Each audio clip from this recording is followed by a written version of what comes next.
We're watching something unprecedented unfold in real time. The Federal Reserve just made a move that signals we've reached an inflection point in the economy. And if you're holding cash or traditional investments, you need to understand what's happening right now. Let me walk you through exactly what's going on because the implications are massive. The Fed just cut interest rates again in December, bringing them down to a range between 3.5% and 3.75%. Now, on the surface, that might sound like good news. Lower rates, easier borrowing, stimulating the economy, right? But here's what they're not telling you in the headlines. This rate cut came with a warning. The Fed's own projections show they expect inflation to stay above their 2% target until 2028. Think about that for a second. We're in late 2025, and they're telling us we've got at least 2 more years of elevated inflation ahead. That's not a temporary problem. That's a structural shift in the value of your money. And here's where it gets really interesting. While they're cutting rates to stimulate the economy, they're simultaneously admitting that inflation remains stubbornly high. This is the classic trap central banks fall into. They're trying to thread the needle between supporting economic growth and controlling inflation, but history shows us that when you're in this position, something has to give. Let me show you what's already giving. The US dollar just experienced its biggest decline in the first half of this year since 1973. Let that sink in. The dollar index fell about 11% in just 6 months. That's not normal volatility. That's a currency in distress. And when your currency is losing value at that pace, every dollar you're holding is buying less and less with each passing month. Now, I want you to think about what this means for your purchasing power.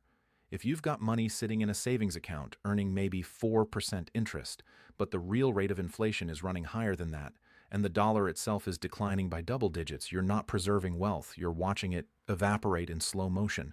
But here's what's fascinating. While all of this is happening, there's been a massive shift in how smart money is positioning itself. And I'm not talking about retail investors or day traders.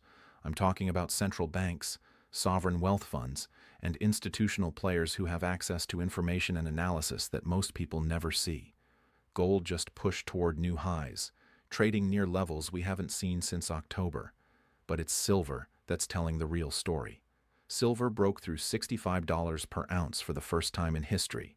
That represents a 120% gain this year alone, the white metal's best performance on record. Now, why would silver be exploding like this? Because silver isn't just a monetary metal. It's an industrial metal with applications in solar panels, electric vehicles, electronics, and green energy infrastructure. When silver moves like this, it's telling you 2 things simultaneously. First, there's a flight to hard assets as people lose confidence in paper currencies. Second, there's a supply crunch developing in a metal that's critical for the technological transformation happening globally. Let me give you some context on what's driving this. Central banks around the world have been accumulating gold at record pace. We're not talking about small purchases. We're talking about hundreds of tons being added to reserves quarter after quarter. China, Russia, India, Turkey, Poland, Singapore. These aren't random countries making random decisions. This is a coordinated move away from dollar dependence. And here's what most people miss. When central banks buy gold, they're not doing it because they think it's going to go up 10% or 20%. They're doing it because they're preparing for a fundamental restructuring of the global monetary system. They're building a foundation for what comes next. Think about the mechanics of what's happening. The Fed is cutting rates while inflation stays elevated. That's creating negative real interest rates. When you can't earn a positive return above inflation in safe assets, where does money flow? It flows into hard assets that can't be printed, can't be devalued by central bank policy, and have maintained purchasing power for thousands of years. But there's another layer to this that's even more important. The dollar's decline isn't happening in isolation. We're seeing a broader shift in global trade patterns. Countries are increasingly settling transactions in their own currencies, bypassing the dollar entirely. The BRICS nations are actively working on alternative payment systems. Saudi Arabia is now accepting yuan for oil sales. These are tectonic shifts that change the fundamental demand dynamics for the dollar. And when demand for dollars decreases while the supply continues to increase through deficit spending and monetary expansion, basic economics tells you what happens to the value. It goes down. and it's going down faster than most people realize. Now, let me connect this to something that should concern everyone watching this. The Fed's own projections show they expect the economy to improve in 2026, but they also expect inflation to remain elevated. How do you have an improving economy with persistent inflation? You have it when the improvement is nominal, not real, when things look better in dollar terms, but those dollars are worth less, so you're not actually getting ahead. This is the illusion that traps people. They see their account balances going up, their home values increasing, their stock portfolios rising, and they think they're building wealth. But if all of those gains are in a currency that's losing purchasing power faster than the gains are accumulating, you're running on a treadmill. You're moving, but you're not getting anywhere. Let me give you a specific example of how this plays out. Say you've got a retirement account worth $500,000. Over the next few years, maybe it grows to $600,000. That sounds great, right? A 20% gain. But if during that same period, the dollar loses 25% of its purchasing power, you haven't gained anything. You've actually lost ground. Your account balance went up, but what that balance can buy went down. This is why understanding real returns versus nominal returns is so critical right now. And it's why the smartest investors aren't just looking at what their accounts are worth in dollar terms. They're looking at what those dollars can actually buy, and they're positioning themselves in assets that maintain purchasing power regardless of what happens to the currency. Now, here's where this gets really interesting for anyone who's thinking about retirement or wealth preservation. If you've got $100,000 or more sitting in traditional retirement accounts, there's a strategy that a lot of people don't know about that lets you get exposure to physical precious metals without triggering tax consequences. It's called a gold IRA. And basically, it allows you to hold actual physical gold and silver inside your retirement account. I put together a free guide that breaks down exactly how this works, what the rules are, and how to do it properly. You'll find that in the description below. It's worth looking at if you're in that situation, because the tax advantages can be significant, and it gives you a way to protect purchasing power inside accounts that are typically limited to paper assets.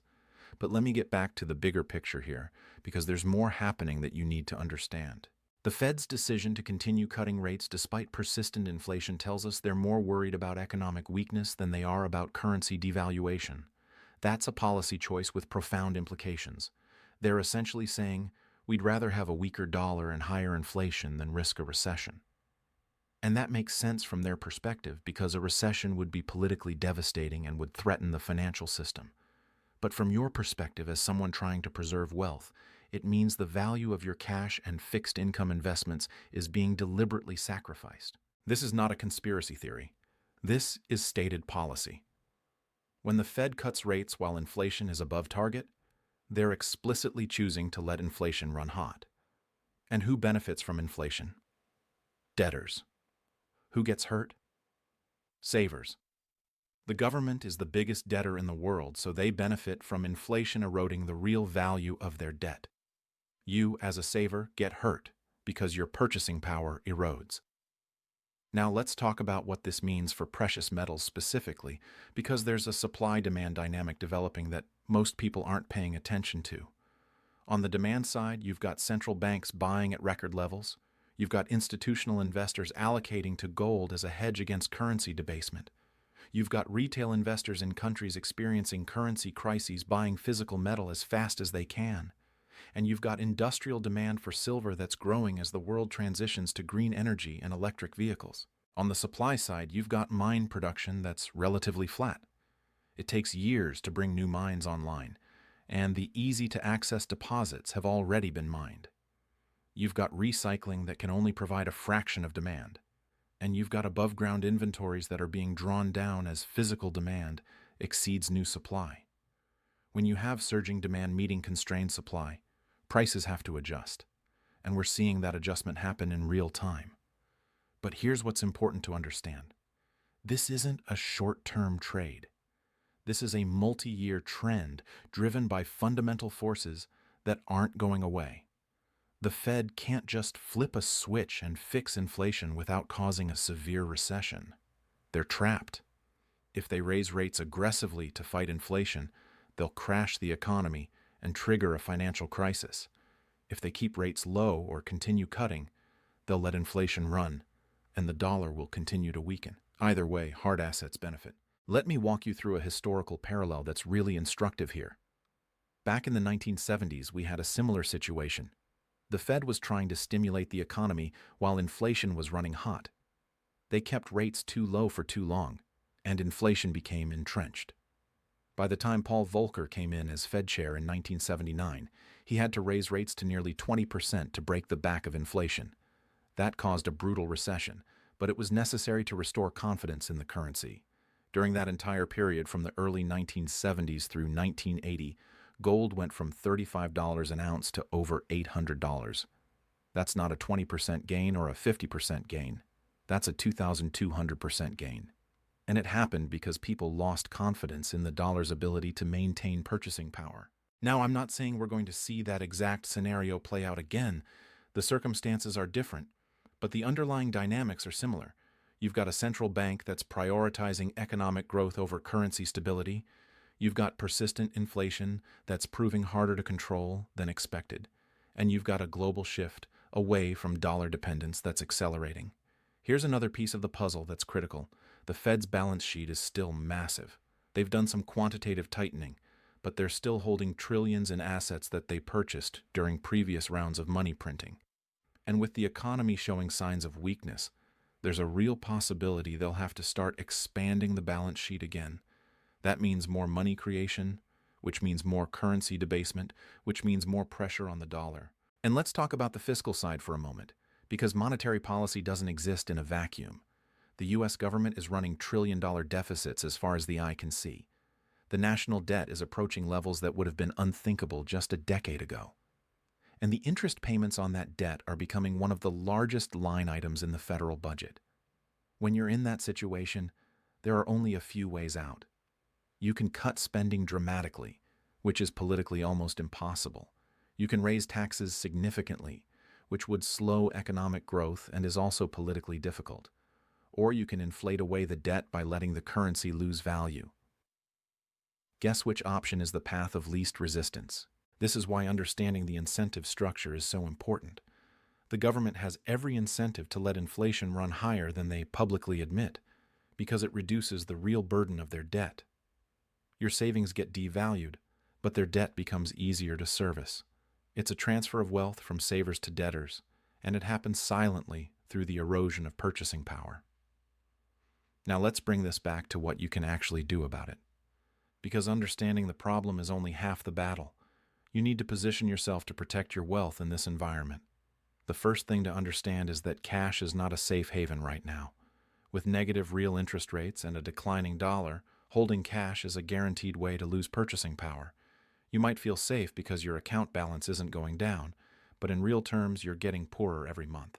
The second thing to understand is that traditional diversification might not protect you the way it has in the past. The classic 60-40 portfolio of stocks and bonds worked great in an environment of declining interest rates and stable currencies, but we're not in that environment anymore. When both stocks and bonds can decline together because of inflation concerns, you need assets that move inversely to currency debasement. This is where precious metals come in. Gold and silver have a 5,000-year track record of maintaining purchasing power through currency crises, wars, political upheaval, and economic collapse. They're not perfect. They're volatile. They don't pay dividends or interest. But they can't be printed. They can't be devalued by central bank policy. And they're recognized as stores of value globally. And here's something that's often overlooked. Precious metals aren't just about protection. They're also about opportunity. When you're in the early stages of a major bull market driven by fundamental supply-demand imbalances and currency debasement, the potential returns can be substantial. We've already seen silver up 120% this year. Gold is pushing toward new highs. And if the trends we're discussing continue, we could be in the early innings of a much larger move. Let me give you another historical example. In 2008, during the financial crisis, gold was trading around $800 an ounce. By 2011, it had reached $1,900. That's a 137% gain in 3 years. And that happened because people lost confidence in the financial system and central banks responded with massive money printing. We're seeing similar dynamics now, but on a larger scale. The Fed's balance sheet expansion during COVID dwarfed what they did in 2008. The fiscal stimulus was unprecedented, and now we're dealing with the consequences of all that money creation in the form of persistent inflation and a weakening currency. If history is any guide, precious metals should perform well in this environment. But here's what's different this time. In 2008, it was primarily a financial crisis. Banks were failing, credit was freezing up, and the Fed stepped in to prevent a complete collapse. This time, we're dealing with something more fundamental. We're dealing with a loss of confidence in the dollar itself as the global reserve currency. That's a much bigger issue with much longer-lasting implications. When countries start settling trade in their own currencies, when central banks diversify away from dollar reserves, when the petrodollar system that's been in place for 50 years starts to crack, you're not just dealing with a cyclical problem. You're dealing with a structural shift in the global monetary order, and that's why this moment feels like a turning point. We're not just in another economic cycle. We're potentially at the beginning of a transition to a new monetary system. And in transitions like this, the assets that do well are the ones that maintain value, regardless of which currency or system comes out on top. Gold and silver have been money for thousands of years across every civilization. They've survived the collapse of empires, the fall of currencies, and the restructuring of monetary systems. They're the ultimate form of financial insurance because they don't depend on any government's promise or any central bank's policy. They have intrinsic value based on their scarcity and their properties. Now, I want to address something that comes up a lot. People say, but gold doesn't pay interest. It just sits there. That's true. But in an environment where real interest rates are negative, not paying interest isn't a disadvantage. If you're earning 4% in a savings account, but inflation is running at 6% and the dollar is declining, you're losing 2% plus the currency devaluation. Gold might not pay interest, but it's not losing purchasing power. And here's another way to think about it. Gold and silver aren't investments in the traditional sense. They're not businesses that generate cash flow. They're stores of value. They're a way to preserve purchasing power across time. When you buy gold, you're essentially making a bet that the currency you're selling to buy it will lose value faster than the gold will. And given what we're seeing with Fed policy, dollar weakness, and persistent inflation, that's looking like a pretty good bet. Let me bring this full circle. The Fed's recent rate cut, combined with their admission that inflation will stay elevated for years, is a clear signal that we've reached a pivot point. They're choosing currency debasement over economic pain. They're choosing to let inflation run rather than risk a recession. And that choice has profound implications for anyone holding cash or traditional fixed income investments. The dollar's historic decline in the first half of this year is just the beginning. As more countries move away from dollar dependence, as the Fed continues to prioritize growth over currency stability, and as the fiscal situation becomes increasingly unsustainable, the pressure on the dollar will only increase. Meanwhile, precious metals are responding exactly as you'd expect. Gold is pushing toward new highs. Silver just broke its all-time record with a 120% gain. Central banks are accumulating at record pace. And institutional investors are starting to allocate to hard assets as a hedge against what's coming. This isn't about timing the market perfectly. This isn't about trying to catch the exact bottom or sell at the exact top. This is about recognizing a major trend in its early stages and positioning yourself accordingly. This is about understanding that the rules of the game have changed, and the strategies that worked in the past might not work going forward. If you're sitting on significant cash or traditional retirement accounts, you need to ask yourself a serious question. Are you comfortable watching your purchasing power erode as the Fed continues down this path? Are you willing to bet that they'll somehow thread the needle and bring inflation back to target without causing a recession or further weakening the dollar? Or does it make more sense to allocate at least a portion of your wealth to assets that have maintained purchasing power through every currency crisis in history? Assets that central banks themselves are accumulating? Assets that are in the early stages of what could be a major bull market driven by fundamental supply-demand imbalances? The choice is yours, but the clock is ticking.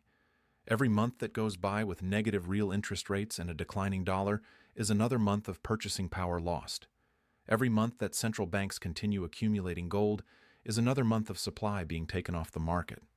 Every month that industrial demand for silver grows is another month that the supply deficit widens. We're at a turning point. The Fed has made their choice. They're going to prioritize economic growth and let inflation run. They're going to continue cutting rates even as prices stay elevated.